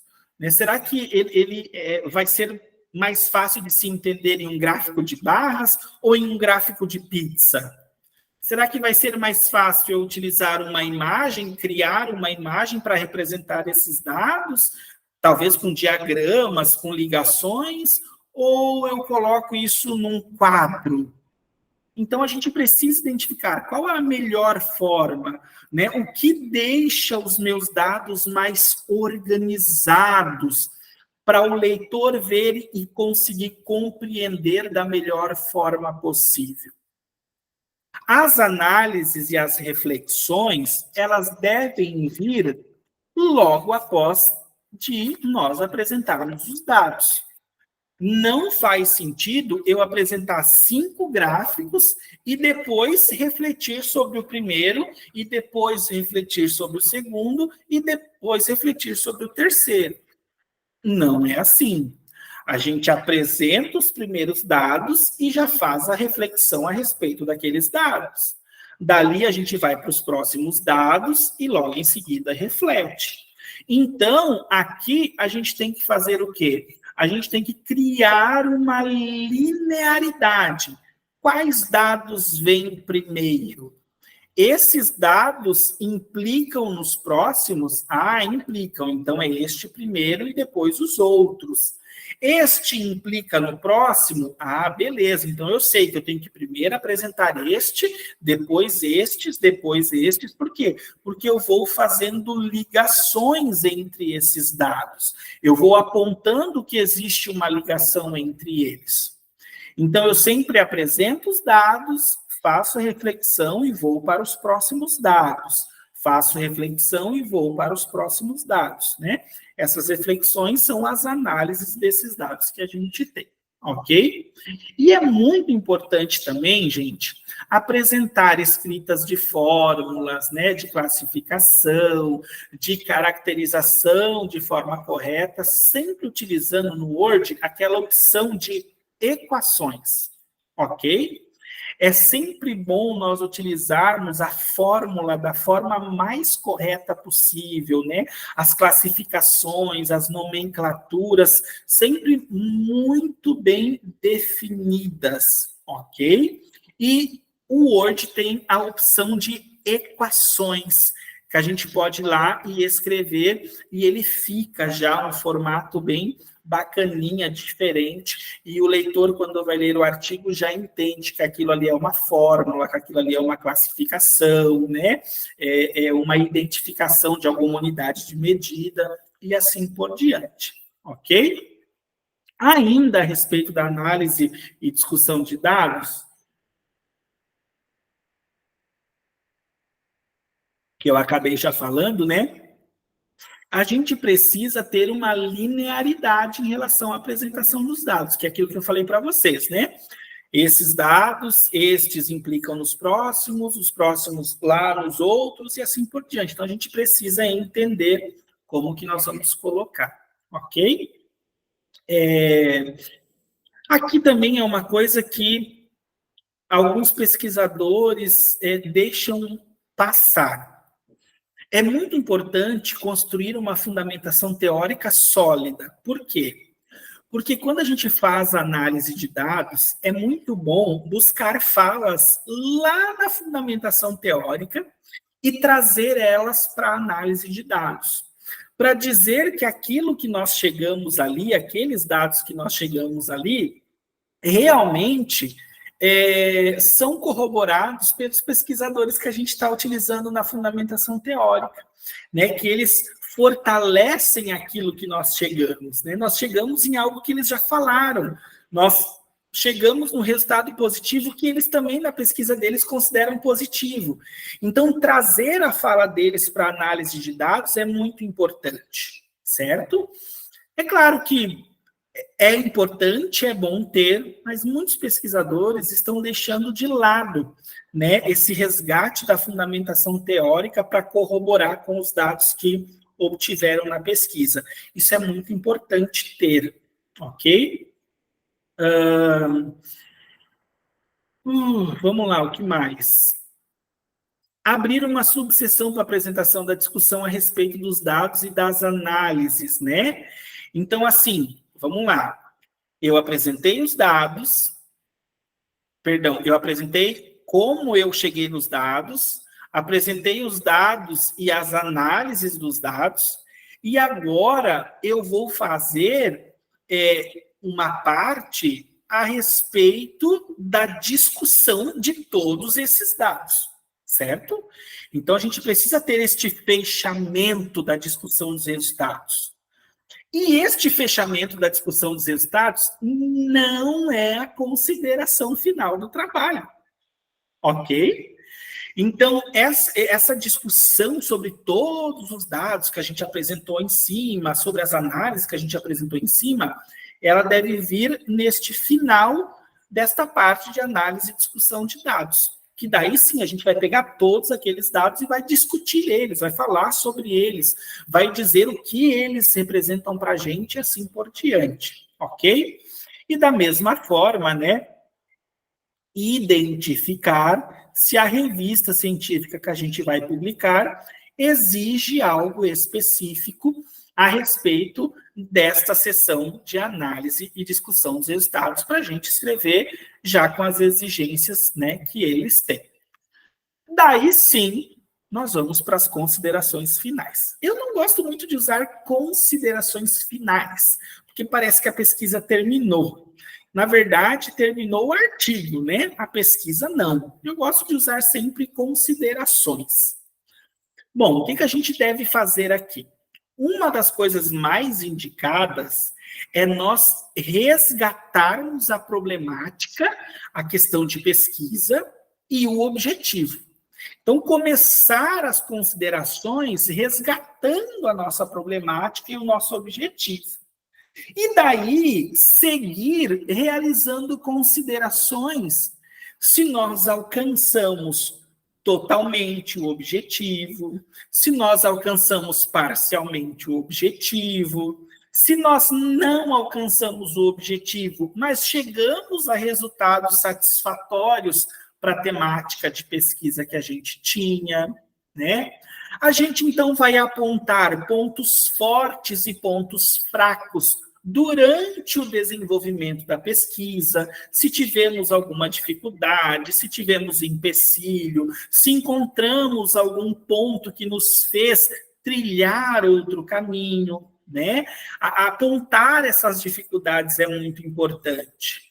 A gente também vai apontar se vai existir continuação dessa pesquisa, se essa pesquisa é um recorte de uma pesquisa muito maior que está em andamento, ou se nós vamos parar. Não, eu não vou mais continuar nessa pesquisa, mas eu quero fazer indicações de pesquisas para outros pesquisadores, né? Poxa, eu já tenho esses dados, então o pesquisador poderia seguir essa linha, poderia seguir a linha A, a linha B, a linha C, a linha D. Então, realizar essas indicações, né? E daí a gente finaliza o artigo. E daí a gente também tem que identificar lá na revista que a gente vai publicar se existe alguma exigência. E depois das considerações finais, vem as referências. Referências em ordem alfabética. No Brasil, quase todas as revistas usam as normas da ABNT para a construção das referências, né? E identificar se a revista que a gente vai publicar faz alguma exigência específica a respeito das referências. E essa foi a única referência que eu utilizei na apresentação dos slides, que é do próprio site da revista Sementes, e eu agradeço a todos vocês por terem estado comigo, e daí nós vamos agora abrir para dialogar e conversar um pouquinho. Perfeitíssimo, professor Marcos. Super agradecemos a todas as dicas. ao seu belíssimo e contundente poder de síntese em tão pouco tempo, conseguir falar de todos os tópicos é um desafio, né? É muito treino, é falar muitas vezes para muitas coisas. E sabemos que vai ter outras camadas, né? Então, quem vai trabalhar com escrita, com a reescrita do artigo para a revista Sementes, quando tiver o bate e volta, né? Para os que forem passando pelas etapas, vão aproveitar essas dicas e, com certeza, vão ter que se debruçar em camadas ainda mais tênues de cada uma dessas articulações que você fez, de cada um desses tópicos que você abordou de forma mais geral, mas ainda assim de forma muito precisa. Agradecemos de coração. Legal. Belíssima abordagem. Tiago, Pessoal, fica à vontade.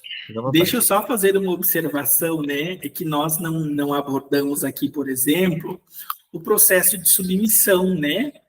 Então, assim, quando a gente quer publicar numa revista, a gente vai lá, atende todas as exigências, escreve no template e submete. E depois da submissão, nosso artigo passa por um processo de avaliação, que nós então dizemos que é a avaliação ad hoc. Eu não sei se eu pronuncio correto, mas tem gente que pronuncia diferente, né?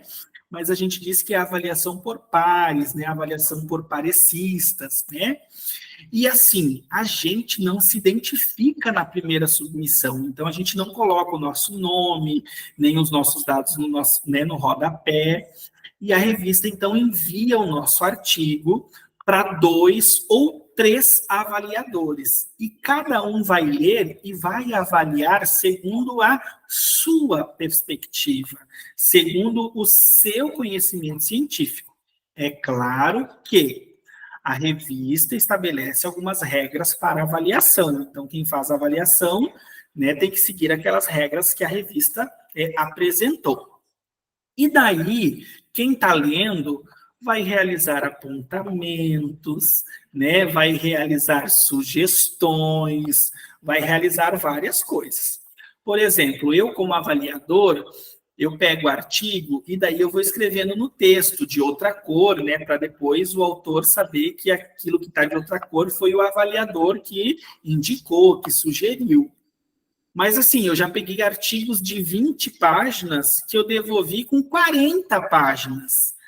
Meu Deus, como assim? É porque eu gosto de explicar. Então, eu indico para o estudante, olha, esse texto está muito legal e tal, mas olha, aqui, se você se aprofundasse assim, se você falasse isso, teria ligação melhor com o próximo parágrafo e tal. Então, eu vou escrevendo e vou apontando para o pesquisador quais são os itens que ele pode melhorar naquele texto, né? Quais são os itens que eu ainda senti, assim, que estão rasos, que ele pode se aprofundar mais, sabe? Então, assim, é um trabalho demorado, não é um trabalho tão rápido, né?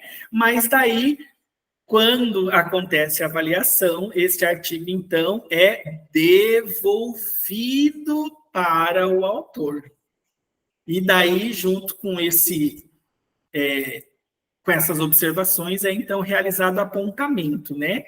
Aprovado para publicação, sem alterações, aprovado para publicação com alterações obrigatórias ou não aprovado para publicação.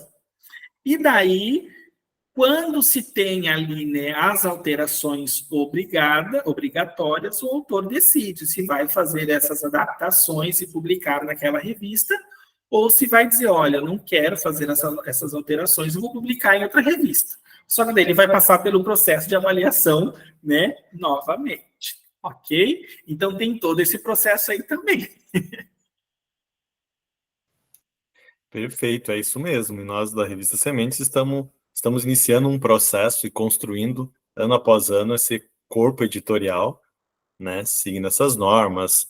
Bem, em várias etapas, né, inclusive verificação de antiplágio e tudo mais, né, é uma etapa importante, até porque eu estava vendo aqui no chat e não teve nenhuma pergunta específica, mas teve vários comentários, né, alguns diálogos entre as pessoas, alguns você mesmo percebeu, foi fazendo apontamento ali até a metade do processo, mas um dos apontamentos sugere justamente sobre isso, em era da Tainá, né? Tainá Corrêa, em era de chat GPT, é ainda mais difícil explicar, né, algumas coisas ali, referente ao uso de ferramentas para melhorar e não fazer o trabalho, né?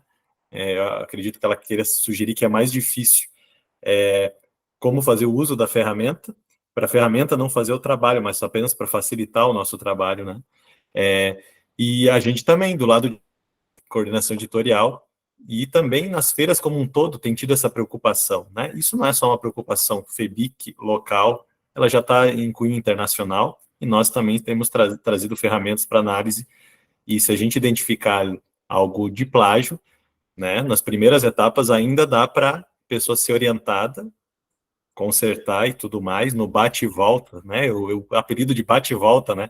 É aquele momento em que a gente vai sendo orientado. Então, a revista Sementes, com essa iniciativa e com o processo de construção da revista, tem se preocupado nisso, em caminhar junto, porque muitas vezes a gente sabe que, né, a gente não é da noite para o dia que a gente vai conseguir construir um bom texto científico, não é isso, professor Marcos? O que você tem a falar sobre esse item e sobre os desafios das novas tecnologias? Ai, o meu primeiro artigo científico. Ai, o meu primeiro artigo ia para as minhas orientadoras, e daí elas escreviam, e diziam, muda isso, muda aquilo, faz isso, faz aquilo. Eu dizia, eu não aguento mais. Eu escrevi tão bonito, eu escrevi tão lindo. E daí hoje eu olho para trás e digo assim, meu Deus, eu só enchi a linguiça, como a gente usa esse termo, né? Hoje não, hoje a minha escrita ela é muito diferente, mas é um aprendizado contínuo. E além de um aprendizado contínuo, é uma questão de interesse. Por quê? Porque quando eu vou ler um artigo, eu não leio ele apenas, mas eu já vou identificando no artigo como ele é escrito. E daí eu vou anotando, eu li a introdução e daí eu volto e digo, ó, esse parágrafo e esse é a contextualização. Esse parágrafo e esse parágrafo, ele apresenta um problema. Esse parágrafo é a pergunta de pesquisa. Este parágrafo são os objetivos. Esse parágrafo é a estrutura do artigo. Eu faço esse estudo. Por quê? Porque daí, se eu começar a observar esses itens nos artigos que eu vou ler, quando eu for escrever o meu, já está meio que na minha cabeça. Contextualização, justificativa, problemática, questão de pesquisa, objetivo geral, específico, estrutura do artigo. Já está meio que internalizado, né? Só que assim, só melhora a escrita quem escreve. Então, não adianta dizer que você quer ter uma boa escrita se você não escreve cientificamente, né? Então, ele é um treino. E assim, Marcos, vou dizer para vocês, hoje, por exemplo, eu sou avaliador de algumas revistas. E eu fico muito feliz, por quê? Porque eu ainda não sou mestre. Mas mesmo assim, eu já sou avaliador de revista Qualis A1, que é top das tops, né? Então, assim, eu me sinto privilegiado pela revista ter visto o meu potencial, né? E ter me convidado para avaliar. E daí, assim, poxa, Marcos, você é avaliador, então na hora de escrever, você escreve um artigo top e passa pelos avaliadores direto. De jeito nenhum. Porque os artigos que eu escrevo, às vezes, em sua grande maioria, também vêm com atualizações obrigatórias. Porque é aquilo que eu falei para vocês, o artigo é analisado por um avaliador na perspectiva dele, na forma científica dele pensar, né? E é claro que a minha forma de analisar, às vezes, é diferente da forma de analisar de outros avaliadores. Eu tenho amigos que são avaliadores que são diretos, reescrever, não está bom, não dá para entender. Tá, mas assim, não está bom por quê?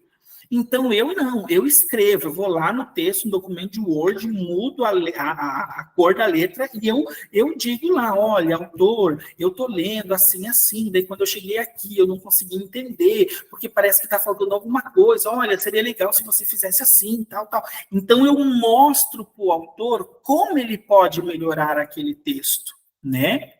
E daí, diante dessa questão de você só escreve bem se você escrever, a gente está num determinado momento que está sendo complicado.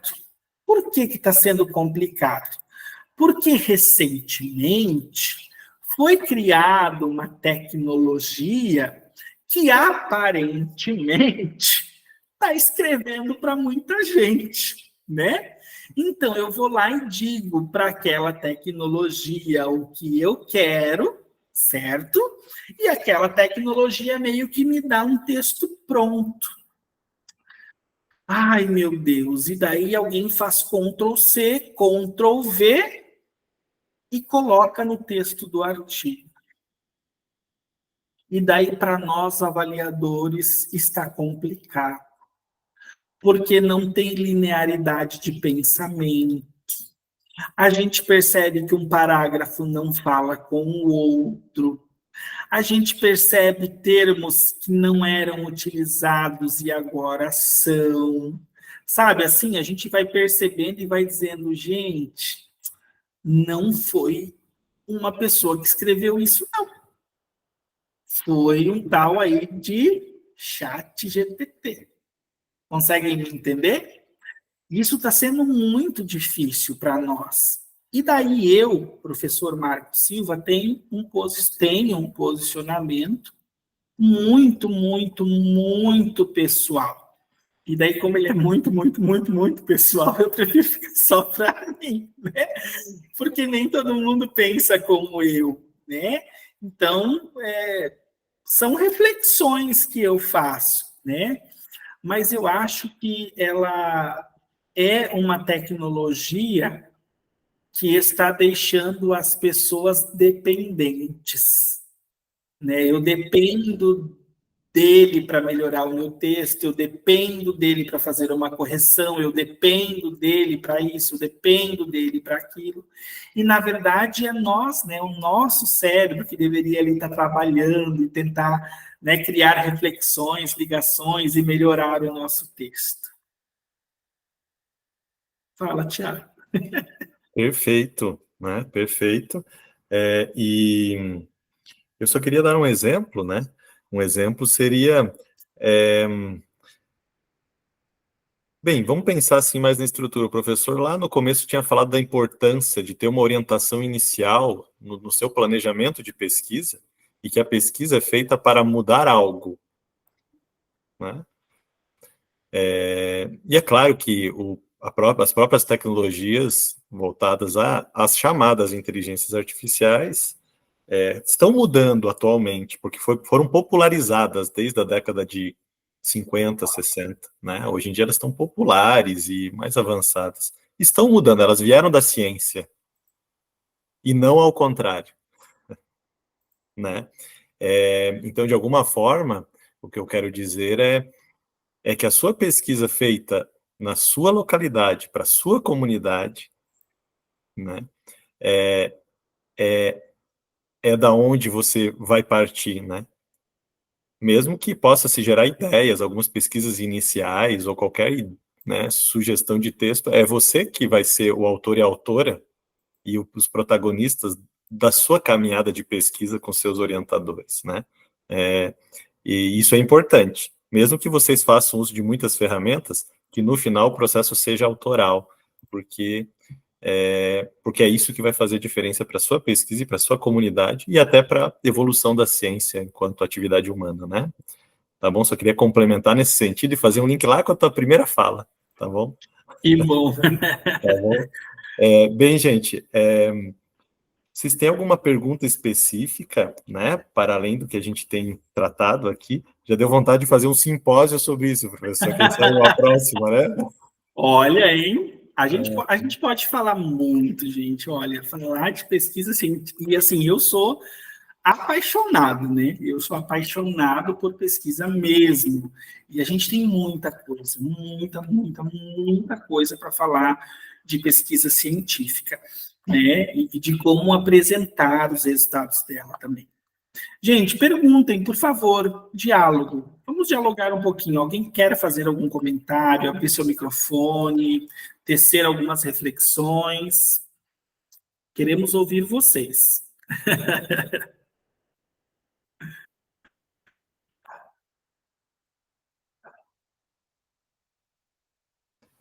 Veio uma pergunta do André, uma pergunta um pouco mais geral, não específica em torno da produção de artigo. Lembrando que vocês têm o contato do professor Marcos, o pessoal que está submetendo o artigo para a revista Sementes também vai ter sempre informação no e-mail, né, de cada etapa. Lembrando que as inscrições vão até dia 19, apenas para os 20 premiados, primeiros colocados das categorias e áreas da FEBIC do ano passado, certo? Mas, se você não está entre esses premiados, aguarde, vá acompanhando a revista ano após ano, porque a gente tem coisa nova vindo por aí. Está pensando em surpresas, né? Se você que está aqui, ou você que vai ver esse vídeo, tá bom? Vamos acompanhando ano após ano. Mas aí o Andrei colocou, o que vocês acham da ciência no Brasil? Ai, Andrei, tá querendo nos colocar em maus lençóis? Andrei, assim, nós precisamos ser muito realistas, né? Nós temos boas pesquisas no Brasil, sim. Nós temos bons pesquisadores fazendo uma boa ciência no Brasil, sim. Mas ela ainda está muito longe de ser uma ciência de ponta, né? E ela ainda está muito longe de ser uma ciência de ponta por N fatores. Primeiro, porque nós não temos grandes investimentos para a ciência no Brasil, né? Nós não temos, assim, uma grande perspectiva de investimento para a construção da ciência e para pesquisadores no país, igual outros países têm.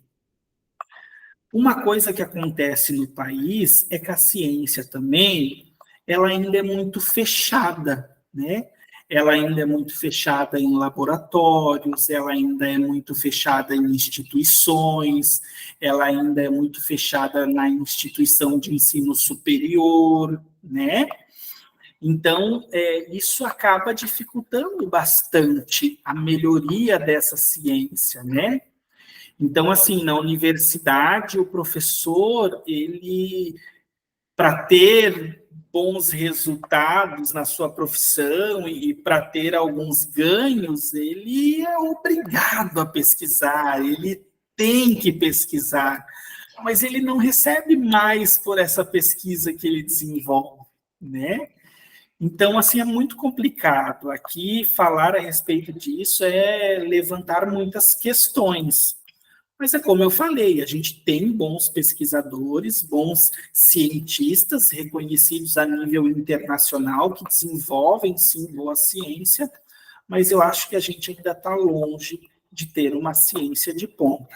Acredito que falta aí bastante investimento, bastante incentivo e, assim, um dos fatores principais eu acho que seria a questão de entender o que é ciência, né?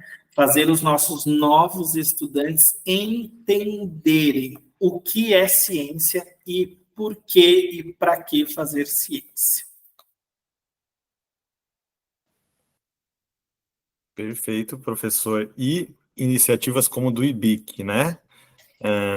Iniciativas como as de vocês, de produzirem seus projetos nas suas comunidades, né? Buscarem workshops como esse, né? Tem algumas instituições mudando a forma do ensino superior funcionar no país, pensando já em novos pesquisadores. A ILUM é uma dessas instituições, Empatec é outra. Então, temos novas iniciativas, e vocês estão fazendo parte desse começo, quem sabe, dessa nova ciência do Brasil, né? Pensando no nosso tempo, tem uma pergunta ali ainda, todo ano tem isso? esse workshop, pretendemos que sim, e quem sabe até outros eventos no futuro, ano após ano, tá bom, Maria? E nem uma questão de ano em ano, né? Talvez aí de 6 em 6 meses, de menos tempo. Exatamente. E faço um grande agradecimento a todos, né? E entre em contato se tiverem várias outras dúvidas, né? Estou vendo que mais tem gente tentando sair, precisando sair, mas também fiquem aberto para o professor Marcos fazer seu encerramento também, professor. Tiago, eu agradeço, né, de coração, agradeço a revista Sementes, ao IBIC, a FIBIC, né, por terem aí dado essa oportunidade de hoje eu fazer parte dessa grande família, a todos os estudantes que desenvolvem pesquisa científica, na iniciação científica, a todos os professores, né, que são orientadores, que gostam de orientar, que gostam de pesquisar também. Eu agradeço, eu gosto muito, muito, muito, muito mesmo de falar de pesquisa, é uma paixão minha, né? Agradeço a todos que estiveram conosco durante o workshop de hoje, a todos que estão, né, até o final agora, e todos que vão assistir depois, fica meu muito obrigado por fazer parte desse nosso momento. Seria isso. Perfeito. Muitíssimo obrigado por estar com a gente no IBIC, na FEBIC, professor. Vamos trabalhar junto aí com a revista Sementes, né? Pessoal, divulguem a revista Sementes, divulguem essa iniciativa. Ano após ano a gente vai prosseguir aí e com novidades, tá? E você que está aí entre os contemplados, premiados para uma vaguinha para tentar conseguir publicar o artigo na revista Sementes, vá acompanhando seu e-mail, vá acompanhando seu WhatsApp, e entre em contato, pedindo dicas para o professor Marcos e também aguardando as dicas das nossas etapas editoriais. Perfeito? Tá bom? É isso aí. Tá bom? É isso. Pessoal, obrigado. Boa noite a todos e até a próxima. Tchau, tchau, gente. Até a próxima.